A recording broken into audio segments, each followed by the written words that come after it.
భగవద్బంధువులందరికీ శుభస్వాగతం.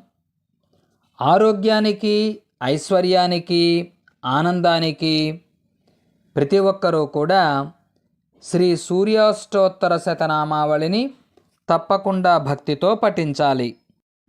ఓం అరుణాయ నమః. ఓం శరణ్యాయ నమః. ఓం కరుణారససింధవే నమః.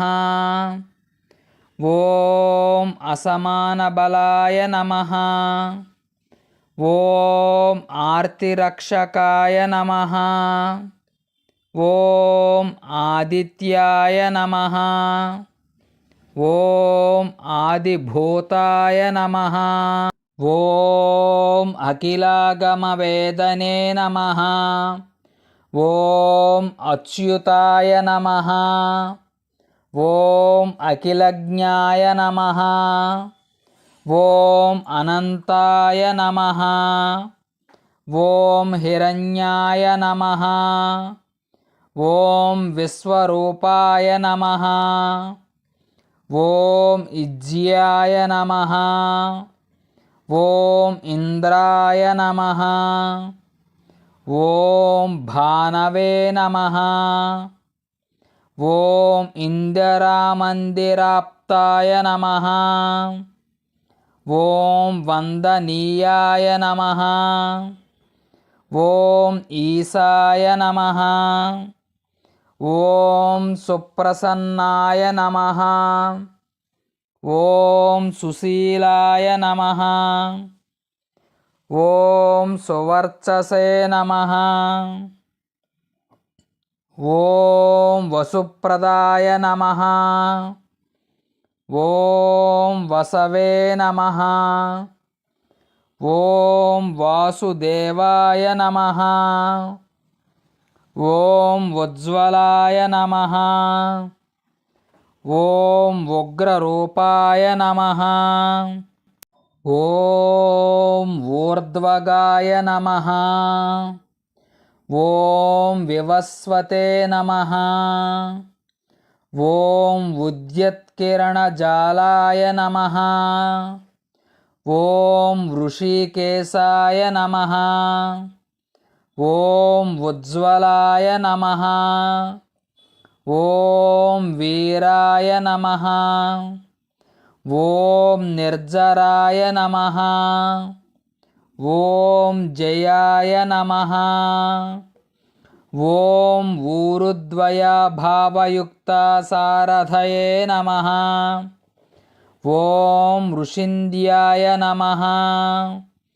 ఓం రుగ్ఘంద్రే నమః. ఓం ఋషిచక్రచరాయ నమః. ఓం ఋషిస్వభావచిత్తాయ నమః. ఓం నిత్యస్తుత్యాయ నమః. ఓం రూకారమాతృకావర్ణరూపాయ నమః. ఓం ఉజ్వలతేజసే నమః. ఓం వృక్షాధినాథమిత్రాయ నమః.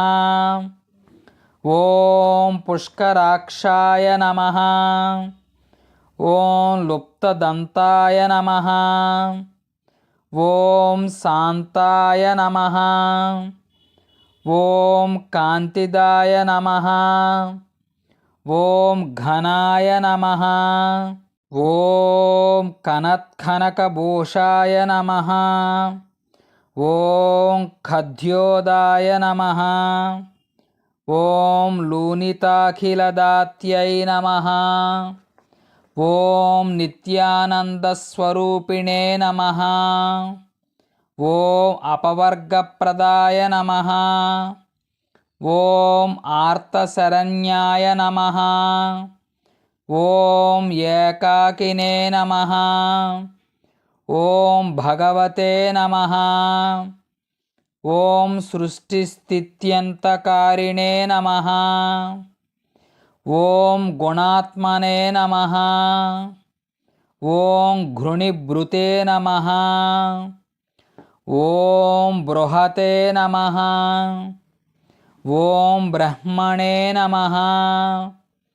ఓం ఐశ్వర్యదాయ నమః. ఓం సర్వాయ నమః. ఓం హరిదస్వాయ నమః. ఓం సౌరయే నమః. ఓం దశదిక్సంప్రకాశాయ నమః. ఓం భక్తవస్యాయ నమః. ఓం ఓజస్కరాయ నమః. ఓం జయనే నమః. ఓం జగదానందహేతవే నమః. ఓం జన్మమృత్యుజరావ్యాధివర్జితాయ నమః. ఓం ఉచ్చస్థానసమారూఢరథస్థాయ నమః. ఓం అసురారయే నమః. ఓం కమనీయకరాయ నమః.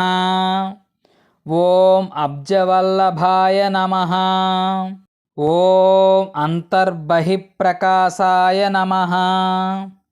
ఓం అచింత్యాయ నమః. ఓం ఆత్మరూపిణే నమః. ఓం అచ్యుతాయ నమః. ఓం అమరేశాయ నమః. ఓం పరస్మై జ్యోతిషే నమః. ఓం అహస్కరాయ నమః. ఓం రవయే నమః. ఓం హరయే నమః. ఓం పరమాత్మనే నమః. ఓం తరుణాయ నమః. ఓం వరేణ్యాయ నమః. ఓం గ్రహాణాం పతయే నమః. ఓం భాస్కరాయ నమః.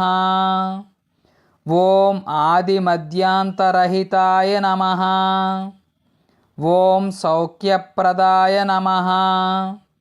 ఓం సకల జగతాం పతయే నమః. ఓం సూర్యాయ నమః. ఓం కవయే నమః. ఓం నారాయణాయ నమః. ఓం పరేశాయ నమః. ఓం తేజోరూపాయ నమః. ఓం శ్రీం హిరణ్యగర్భాయ నమః. ఓం హ్రీం సంపత్కరాయ నమః. ఓం ఐం హిష్టార్థదాయ నమః. ఓం అనుప్రసన్నాయ నమః. ఓం శ్రీమతే నమః. ఓం శ్రేయసే నమః. ఓం భక్తకోటిసౌఖ్యప్రదాయినే నమః. ఓం నిఖిలాగమవేద్యాయ నమః. ఓం నిత్యానందాయ నమః. ఓం ఛాయా ఉషాదేవీ సమేతాయ నమః. ఓం సూర్యనారాయణ స్వామినే నమః. శ్రీ సూర్యాష్టోత్తర శతనామావళి సంపూర్ణం. ఆరోగ్యానికి, ఐశ్వర్యానికి, ఆనందానికి ప్రతి ఒక్కరూ ఈ శ్రీ సూర్యాష్టోత్తర శతనామావళిని భక్తితో తప్పక పఠించాలి. స్వరార్చన డాక్టర్ ఎస్ఆర్ఎస్ కొల్లూరి. ఈ యూట్యూబ్ ఛానల్ సబ్స్క్రైబ్ చేయండి. తదుపరి ఆధ్యాత్మిక పరిమళాలు గల వీడియోలు మీకు నోటిఫికేషన్గా వస్తాయి.